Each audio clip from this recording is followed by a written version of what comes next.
Thank you very much, Sir Roger Bone, for chairing this meeting. Thanks also to Karen von Hippel, who is my longtime colleague in several different iterations and who I'm so pleased to be reunited with here at this beautiful location to talk about a very, very serious subject. I'm in London accompanying Secretary of State John Kerry for the 4th Syria Donors Conference. As in previous years, when the conference was held in Kuwait, it will bring together world leaders from other donor countries and countries affected by the carnage in Syria. But this conference is different in many ways this year. One obvious one, for starters, is it's a lot chillier here than it was in Kuwait when we had it there. The average temperature in Kuwait this time of year approaches 20 degrees Celsius, and I think the climate is somewhat different than downtown London. And also, aside from the weather, this conference has more hosts. This year, it is jointly hosted by the United Kingdom, Germany, Norway, Kuwait, and the United Nations. And also, unlike previous years, this conference is looking beyond the immediate emergency to the longer term. This week, we have the chance to make a real difference in promoting stability and opportunity and hope in the region by offering jobs and education and by endeavoring to provide comprehensive assistance to governments hosting refugees, making good use of both humanitarian and development aid. This can help defuse threats in the region, as well as relieving the pressure on Europe as it struggles to absorb unprecedented numbers of migrants and refugees. The reason so many make this perilous trip is that they see no future in remaining where they are, and they have much that they can offer while they live in exile. Decisions we make here this week in London can help us prepare a skilled workforce ready to rebuild Syria when it is safe to return. At this conference, we can lay the groundwork for systemic changes needed to stretch our limited resources and meet mounting needs now and in the future. So let me start by updating you all on the humanitarian situation inside Syria and in the neighborhood. The relentless warfare that has now raged for nearly 5 years has triggered the gravest humanitarian emergency in a generation. The repercussions in Europe and in my country as well have, of course, dominated the news for months. Many in America, like many in the UK and in Europe, have been moved by the stories of those who have fled and those who have received them with open minds and hearts. But misconceptions about refugees remain. This is the main reason that I believe a great deal more needs to be done to educate and inform people about who refugees and migrants are, why they have fled, and why they deserve our help. Inside Syria, the situation has become more urgent, not less.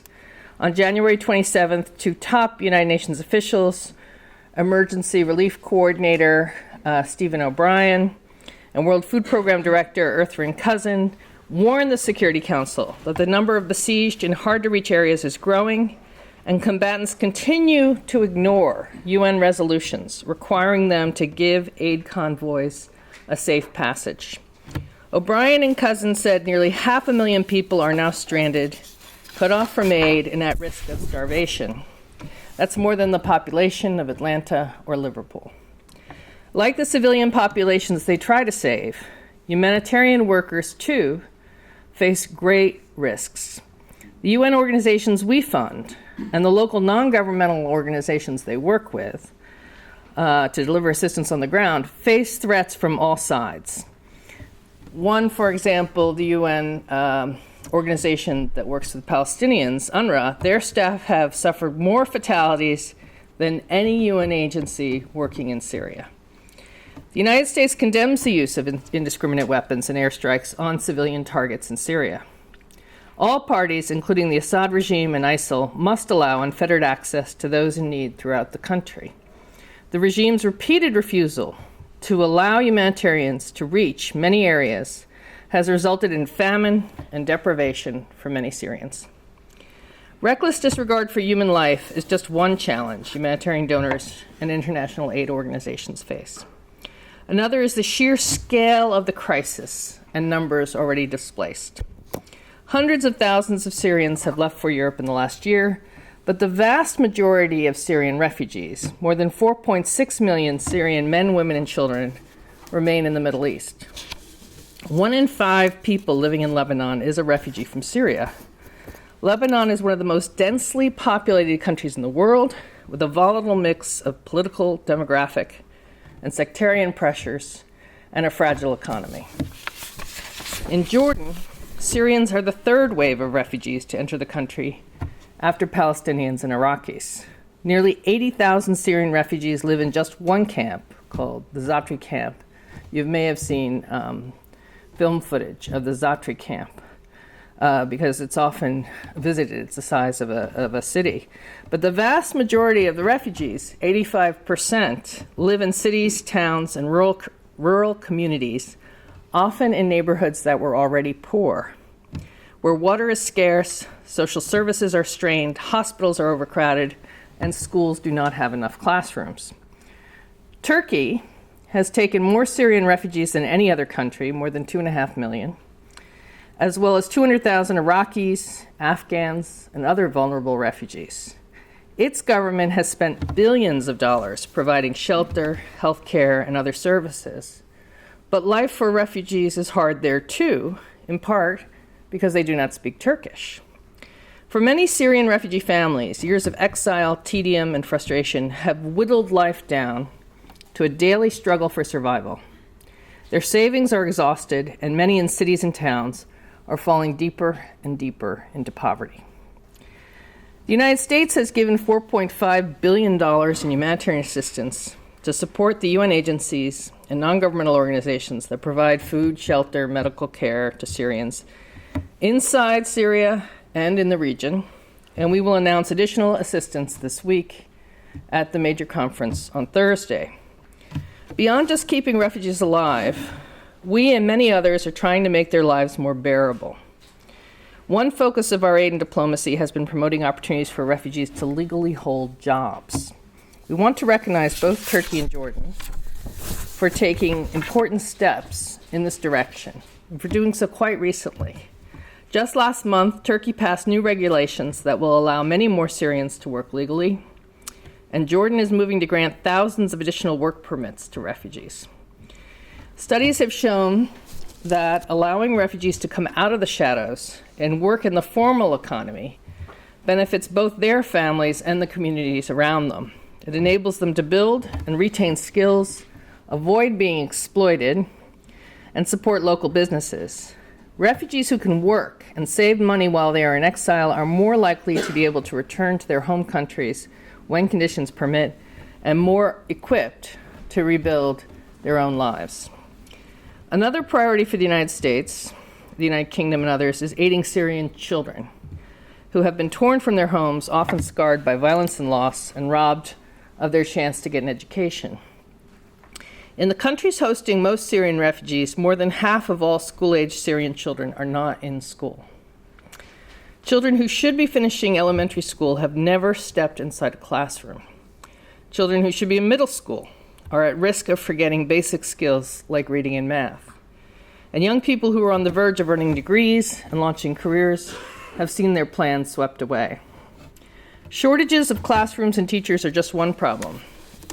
Often, when parents are barred from working legally, their children labor for long hours and menial jobs to help pay rent and put food on the table. And some parents keep children at home because they cannot afford uniforms or books or the transportation to get to school. That's a problem for an adolescent girl I met in Amman, Jordan, named Maya. She had been out of school for 4 years, as have her 3 sisters. Can you imagine what it would cost for all 4 of us to go, she asked me, in nearly fluent English. We were all kind of stunned that she spoke perfect English, and the other refugee children were very jealous of her. So we asked, and she explained that she taught herself English by watching movies and reading books. I met Maya at what is called the Makani Center. Makani is Arabic for my space or my place, and it's run by UNICEF and funded by the United States. These centers are places where children who are not in school can come, take classes, do artwork, play sports, make friends, get counseling if they need it, get out of an apartment if they've been cooped up too long, often because parents worry about their daughter's safety. Makani centers like this one are the only places they are allowed to go. Your government, like mine, is a major supporter of UNICEF and of informal education programs like this one. Since 2012, your Department for International Development has been one of the largest donors to the humanitarian response in Lebanon and to programs that protect as well as educate children. For both our governments, the goal is to send all children to school. Governments in the region, beleaguered as they are, share this mission. Jordan has come closest to achieving it. It has a plan to get more than 50,000 more children into classrooms next year, so that roughly 8 in 10 refugee children will be in school. Lebanon's government says it intends to double the number of Syrian students enrolled in its public schools, and Turkey has passed a law giving every child the right to an education. Our aid can help these governments keep their promises. Last October, I traveled to Adana and cut the ribbon to inaugurate a new UNICEF school. The U.S. government is helping UNICEF build these schools, distribute furniture and classroom materials, and pay stipends to Syrian teachers in exile who can help meet the enormous demand for trained Arabic-speaking educators. But as your former Prime Minister, now UN Education Envoy Gordon Brown reminds us, we must do much more. He has been one of the world's most passionate champions for educating refugee children. And his goal is to get all Syrian children in Lebanon, Jordan, and Turkey into school by the end of 2017. That's 1 million additional children in school. And he has pointed out how crucial this upcoming donors conference is in this effort. My government and the Cameron government also see an urgent need to help host governments and communities repair and update water and sewer systems, expand hospitals and social safety nets. The United States is funding investments that build resilience and create economic opportunity. And our bureau at the State Department and colleagues at the U.S. Agency for International Development are tackling these problems together. We seek to marry humanitarian and development assistance to help entire societies, not just in responding to the Syria crisis, but also in aiding victims of many other brutal, complex, and protracted crises around the world.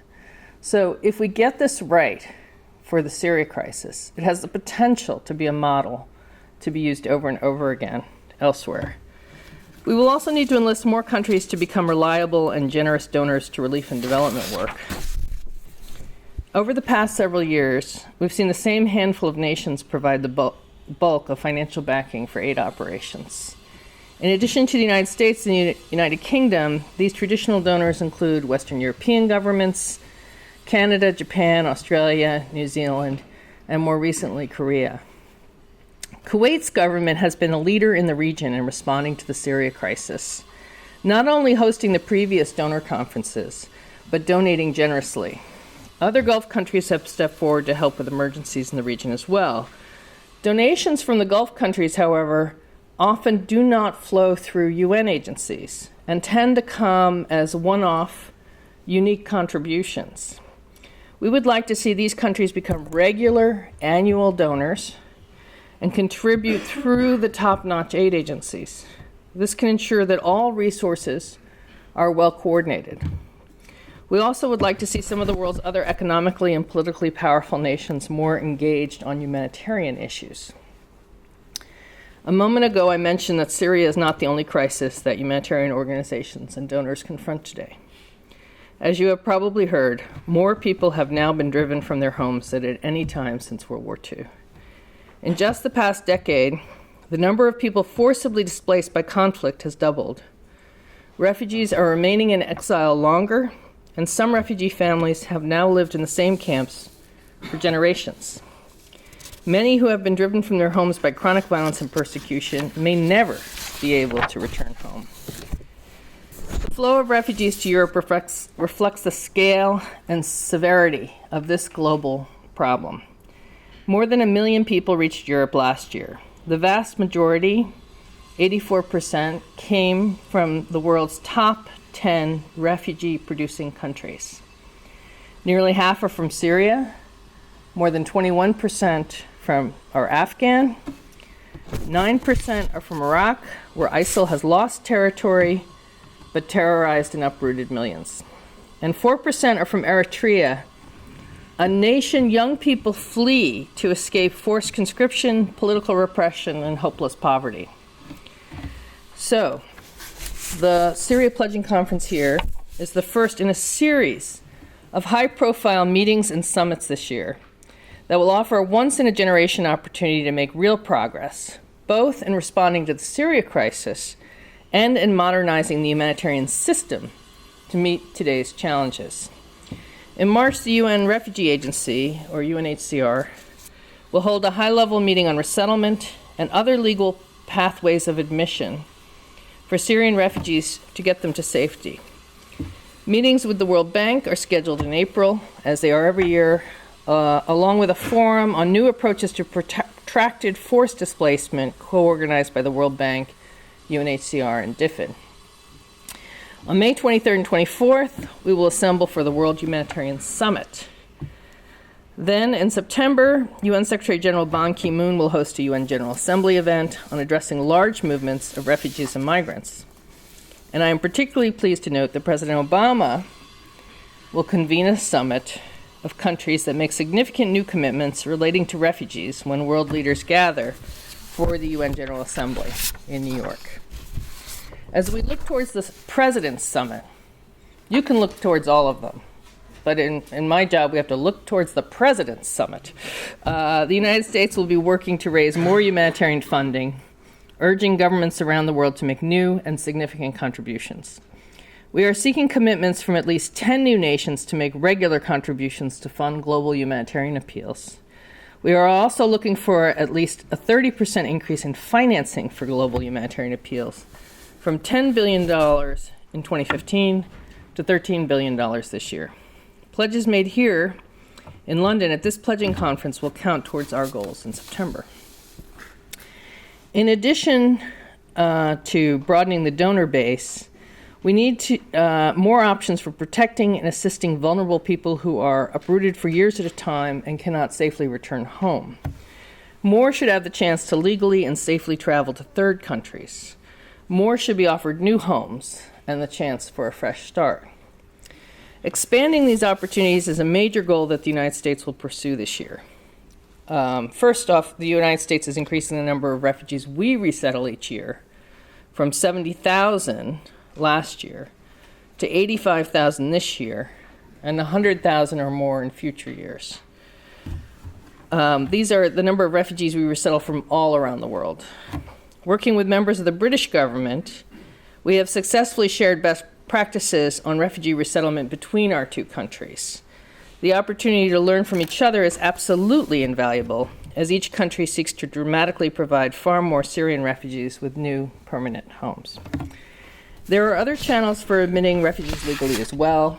In advance of his summit, President Obama will be looking to the international community to make commitments that will at least double the number of refugees who are resettled globally, or get other opportunities to enter third countries legally, to work, or to study. He will also encourage countries that have not historically resettled refugees to establish refugee resettlement programs. A third priority for the United States as we look to September is helping refugees become self-reliant. By September's summit, the President would like to see at least 10 current refugee hosting states take significant steps to help advance this effort by providing opportunities to attend school or to work legally. We will cooperate with countries of first asylum and seek to get 1 million more refugee children into school and 1 million more adults the legal right to work. We will seize the opportunity to work with allies like the UK to improve education, livelihoods, and protection of vulnerable people. We also hope these meetings will enable us to improve coordination among organizations that provide humanitarian aid and provide them with better, safer access to besieged populations. And our government, like yours, is stressing the need to take strong measures to protect women and girls each and every time we respond to a crisis, because we know these measures are necessary. And I know the former Foreign Secretary, William Hague, was a leader on this. And so I understand from Karen and colleagues that he has not given that up, that campaign, and that he continues to be an ally in pushing for that. Today, the world is paying attention. A grim procession of wars and abuses and the crisis here in Europe have thrust refugees into the spotlight. From ordinary citizens who offer sandwiches to new arrivals, to European leaders, to the President of the United States, people recognize that much more must be done. Yes, we need more resources, but we also need to be creative and respond to the way the landscape has changed. We must also see refugees and others cast adrift by conflict as what they are: people, families, not that different from us, who want to work, take charge of their own destinies, and make a better life for their children. Their courage and achievements are a powerful rebuke to the bigotry and brutality that has chased so many people from their homes. And we are glad to have partners like the United Kingdom working globally, not just to save lives, but to restore dignity and hope. Thank you, and I would be happy to take your questions.